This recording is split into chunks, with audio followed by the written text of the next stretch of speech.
10,000 golgappa cooking. एक गांव में शांताराम और लक्ष्मीबाई नाम के पति पत्नी 20 साल से गोलगप्पे का धंधा कर रहे थे। क्योंकि वे दोनों बूढ़े हो चुके थे तो वे दोनों सवेरे से ही गोलगप्पों के लिए पूरियां, पानी, चने वगैरह आराम से घर पर बैठ के ही बनाते थे। उस गांव के चौक पर कैलाश नाम का व्यक्ति ने एक शानदार गोलगप्पों की दुकान खोलकर उसमें गोलगप्पे बेचने के लिए कस्टमर की राह देख रहा था। पर कस्टमर्स उसके पास ना जाकर पास ही एक पेड़ के नीचे लाइन बनाकर खड़े थे। ये सब देखकर नया नया नौकरी पर लगा उसका असिस्टेंट विजय कैलाश से, मालिक हम गोलगप्पे बेचने के लिए तैयार हैं, फिर भी कस्टमर हमारे पास ना आकर वहाँ लाइन लगाकर किसकी प्रतीक्षा कर रहे हैं। ऐसा है विजय कि वे कस्टमर शांताराम की प्रतीक्षा कर रहे हैं जो स्टैंड पर रखकर गोलगप्पे बेचता है। वे सब शांताराम के गोलगप्पे के स्वाद के आदी हैं। वे शांताराम के आने की प्रतीक्षा करते हैं और उसी के गोलगप्पे खाते हैं। वहाँ खत्म हो जाने पर बाकी कस्टमर्स अपने दुकान पर आकर गोलगप्पे खाते हैं। इसीलिए मेरे कॉम्पिटिटर शांताराम की प्रतीक्षा मैं भी कर रहा हूँ। अपनी अपनी किस्मत है। तभी शांताराम और लक्ष्मीबाई वहाँ आए और स्टैंड पर गोलगप्पे को रखा। कस्टमर्स लाइन लगाकर गोलगप्पे खरीद कर खाने लगे। थोड़ी देर बाद शांताराम, हमारे पास आज के लिए गोलगप्पे खत्म हो गए हैं। जो लोग लाइन में खड़े रह गए वो मुझे माफ कर दें और कैलाश के पास जाकर खाइए कहकर अपना स्टैंड लेकर वहाँ से चला गया। जो कस्टमर्स रह गए वो लाचार होकर कैलाश के पास जाकर उसके पास ज्यादा दाम देकर गोलगप्पे खाने लगे। ये सब देखकर विजय कैलाश से, मालिक एक सवाल है, 20 साल से ये धंधा करते हुए भी शांताराम यूं गरीब क्यों है? जो पैसे कमाया उसे गलत आदतों के कारण उड़ा दिया क्या? नहीं विजय, उन पैसों से दोनों बेटों को अच्छा पढ़ाकर विदेश भेजा। वे दोनों वहीं के लड़कियों से शादी करके माँ बाप को भूल गए। इसीलिए बूढ़े होने पर भी यूं गोलगप्पे का धंधा कर रहे हैं। यदि वो बूढ़ा शांताराम मेरा कॉम्पिटिटर ना होता तो इस गाँव का सारा गोलगप्पा मैं ही बेचता। धत, बूढ़ों ने सब काम खराब कर दिया। उसका धंधा चौपट करना होगा, यूं कहा गुस्से में। अगले दिन रोज की तरह शांताराम की प्रतीक्षा कर रहे कस्टमर्स को देखकर खींचकर कैलाश, शांताराम बुढ़ापे के कारण दिन भर दिन देरी से आ रहा है, मेरा धंधा का टाइम भी खराब हो रहा है और बिक्री भी नहीं हो रही है। ये कस्टमर्स मेरी दुकान पर तब तक नहीं आएंगे जब तक शांताराम के गोलगप्पे खत्म ना हो जाएं। लाखों रुपए की लागत है और नुकसान हो रहा है। किसी भी तरह शांताराम का धंधा बंद कराना होगा, कोई उपाय सोचना होगा। यूं सोच रहा था कि शांताराम और लक्ष्मीबाई ने आकर गोलगप्पे का स्टैंड लगाया। हमेशा की तरह कस्टमर्स लाइन लगाकर गोलगप्पे खाने लगे। शांताराम के पास गोलगप्पे खत्म हो गए तो वे कैलाश के पास गए। कैलाश ने अपना धंधा अपने असिस्टेंट विजय को सौंपा। बाद में कैलाश शांताराम के पास गया और देखे आप दोनों बूढ़े हो गए हैं, इसीलिए ज्यादा गोलगप्पे आप नहीं बना पा रहे हैं। मैं थोड़े पैसे देता हूँ, आप इस धंधे को छोड़कर आराम से घर बैठे ही खाना खाइए और आराम की जिंदगी बिताइए। देखो बेटा कैलाश, हम तुमसे उम्र में बड़े हैं, धंधे में भी तुम्हारे सीनियर हैं। जरा इज्जत से बात करो। हमें तुम्हारे दिए हुए भीख में जिंदगी गुजारने की जरूरत नहीं है। हम चाहे जितना मर्जी गोलगप्पे तैयार कर सकते हैं। हम जितना कमाना चाहते हैं हम उतना ही धंधा कर रहे हैं। ठीक है, अगर इतना ही यकीन है तो एक शर्त लगाते हैं। कल आप सबके सामने 10,000 गोलगप्पे बनाकर दिखाओ। अगर आप वो शर्त जीत गए तो मैं ये दुकान आपको देकर मैं चला जाऊंगा। अगर आप नहीं बना पाए तो ये धंधा छोड़ देना होगा। मंजूर है? बेटा कैलाश, ये शर्त वगैरह अपने हम उम्र के लोगों के साथ लगाओ। हम अपने तरीके से काम कर रहे हैं, हम बूढ़े हैं, हमें रहने दो। वाह, बड़े होशियार हो शांताराम, तुम जानते हो कि तुम्हारी औकात क्या है। शर्त से बचने के लिए ही ऐसे टाल रहे हो ना। ये बात सुनकर लक्ष्मीबाई गुस्से से, कैलाश तुम्हारे 10,000 के गोलगप्पे की शर्त हमें मंजूर है। अगले दिन लक्ष्मीबाई और शांताराम ने अपने 20 साल के तजुर्बे का फायदा उठाकर बड़े आराम से और सहज तरीके से 10,000 गोलगप्पे बनाकर शर्त जीत गए। ये देखकर कस्टमर्स ने ताली बजाकर उनका अभिनंदन किया। मैं सबके सामने स्वीकार करता हूँ कि मैं शर्त हार गया हूँ। इस लालच में कि गांव का सारा गोलगप्पा का बिजनेस मैं ही चलाऊं, आपका उम्र का और तजुर्बे का लिहाज ना करते हुए आपका मैंने अपमान किया। मुझे अच्छा सबक मिला। शर्त अनुसार अब से ये दुकान आप ही का है।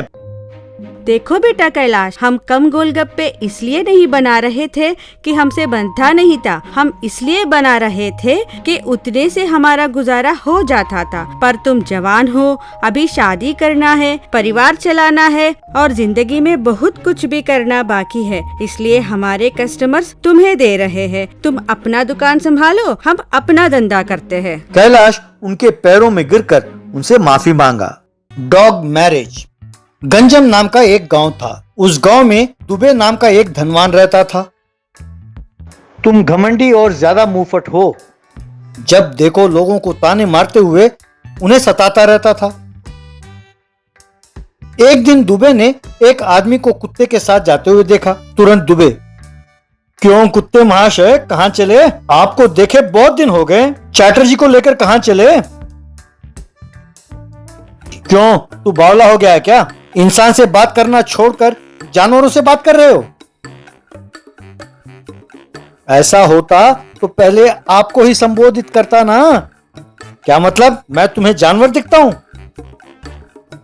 अरे इसमें क्या शक है? चाहो तो एक बार चिड़ियाघर जाकर देखो। तुम वहां गए तो वे जाल फेंक कर तुम्हें पकड़ लेंगे। चलो वो तो ठीक है, पर जा कहां रहे हो?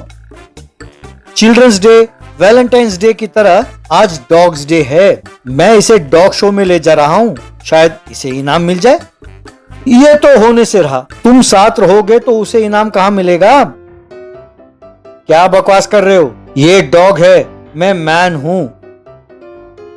मान लो ये सोचकर कि तुम मैन नहीं डॉबर मैन हो, इनाम तुम्हें दे दिया तो तब क्या करोगे? धत, सवेरे सवेरे तेरे मुंह लग रहा हूँ, ये मेरी ही गलती है, कहकर वहां से चला गया।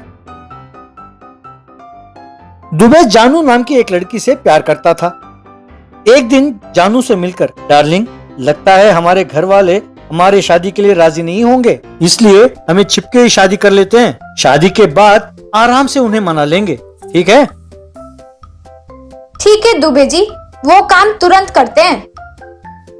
अगले दिन दुबे ने मंदिर में जानू के गले में मंगलसूत्र बांधा। उसके एक दोस्त ने इसका वीडियो निकाला। तभी एक स्वामी जी बीच में आ गए। क्यों स्वामी जी, अकल है या नहीं? फोटो निकाल रहे हैं और तुम गधे की तरह बीच में आ गए। कमजोर इडियट। ओ घमंडी, तुम्हारी ये हिम्मत, तुम मुझे फटकारते हो? ठहरो, अभी तुम्हारी घमंड दूर कर देता हूँ, कहकर उसे श्राप दिया। बस दुबे कुत्ते में बदल गया। ये देख जानू परेशान हो गई। छी, कितनी बार कहा है कि यूं मुंहफट होना ठीक नहीं है, पर तुम सुनते कहाँ हो? अब देख लो क्या हो गया। जब तुम फिर इंसान में बदलोगे तब मैं लौटूंगी, कहकर जाने लगी तो दुबे कहकर उसके पीछे जाने लगा। बाद में दुबे अपने घर लौटा। घर पर पिताजी, अरे ये क्या, ये कुत्ता कहाँ से घर में घुस गया? अरे कहाँ मर गए सब, इस कुत्ते को भगाओ, छू छू, चलो निकलो बाहर, कहकर उसे मारने के लिए बढ़ा। बेचारा दुबे भागकर घर से बाहर निकल आया। दुबे के बाहर आते ही चैटर्जी अपने कुत्ते के साथ जाते हुए दिखाई दिया। चैटर्जी का कुत्ता दुबे को देखकर कहकर भौंकने लगा। ए, छू छू छू, यू चीप स्ट्रीट डॉग, चलो जाओ यहाँ से, जब जाते हो या मारूं दो चार, कहकर हाथ उठाने लगा तो दुबे वहां से भाग गया। यूं दुबे दूसरे कुत्तों के साथ साथ कूड़ेदान में जो भी पड़ा था उसे लड़ झगड़ कर छीन कर खाने लगा और जहां भी जगह मिलता वहां सोता था। अपने इस हाल पर वो बहुत दुखी हो रहा था। एक बार दुबे को एक उपाय सूझा। वो तुरंत स्वामी जी को ढूंढते हुए जंगल में गया। तब उसे स्वामी जी दिखाई दिए तो वो बहुत खुश हुआ। दुबे को देखकर स्वामी जी, क्यों घमंडी, आई अकल ठिकाने? अब समझे कि इतने दिन तुमने लोगों को कितना सताया? अब उनकी तकलीफ समझ में आई?